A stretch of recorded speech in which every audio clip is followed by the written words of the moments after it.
তো এই তো গেটে তালা দিয়ে আমরা শাশুড়ি বউ বের হয়ে গেলাম। তো কোথায় যাচ্ছিলাম আমরা? আমরা আসলে যাচ্ছিলাম পপুলারে একটু কাজে।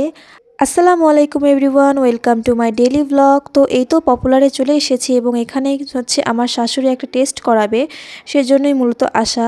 তো এখানে দেখছিলাম একটা বাচ্চা রক্ত দিচ্ছিল, বাচ্চাটা এত সাহসী, একটুও কান্না করেনি। তারপরে এই তো আমার শাশুড়ি রক্ত নিচ্ছিল।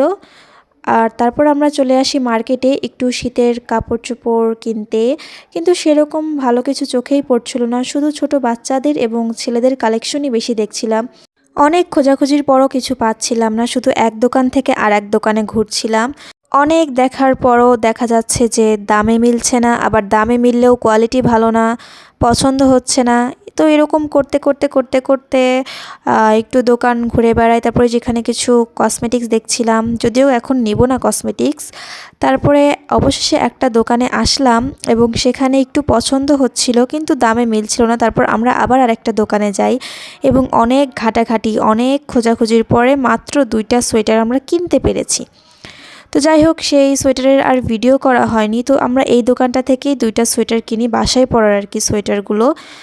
তারপরে চলে আসি একটা কসমেটিকের দোকানে, আমার শাশুড়ি চুড়ি কিনবে, সেই জন্য সবসময় মানে রেগুলার ইউজ করার জন্য।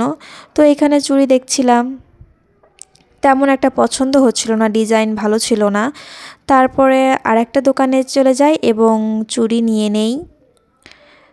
তারপর সোজা সিএনজি করে বাসার দিকে চলে আসি। তারপর এই যে ওভারব্রিজের উপর থেকে ভিউটা আমার সবসময় সুন্দর লাগে। আমি বারবার যতবারই উঠবো ততবারই ফোন বের করে রেকর্ড করব।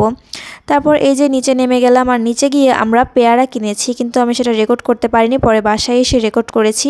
আর এই তো এই 2টা সোয়েটার হলো কিনেছি আমরা ওই মার্কেট থেকে। বাসায় পরার জন্য এরকম পাতলা সোয়েটারই ভালো। যাই হোক, আজকের মতো এতটুকুই। আল্লাহ হাফেজ।